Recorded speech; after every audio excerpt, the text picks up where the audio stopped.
الميرلا دايره 1600 ريال، الفرخ داير 2400، راه غالي على اسمع الميرلا دايره 1600 ريال، الفرخ داير 2400، راه غالي على المواطن هادشي اخويا.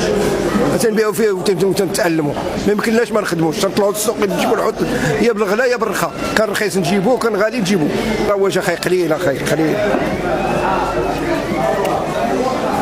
الناس مضروره صراحه. مضروره، الله يكون في العوان اليوم ساكن، الله يكون في العوان.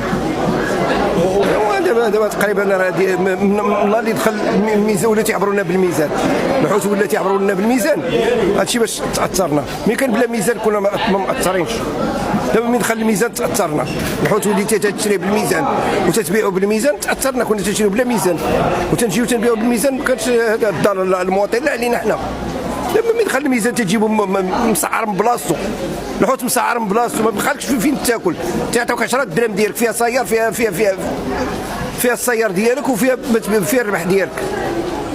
حاجه تشريها بالميزان. شحال الكيلو؟ شحال الكيلو تاخذ الميزان تتخلص. رجال المسؤولين باش يديروا شي باش ما يبقاش الحوت كله يتصدر، حتى الحوت الحر ما يبقاش يتصدر. نقول للمسؤولين باش الحوت الحر ما يبقاش يتصدر، الا ما تصدرش الحوت الحر راه غادي تولي الاثمنه ناقصه في الثمن.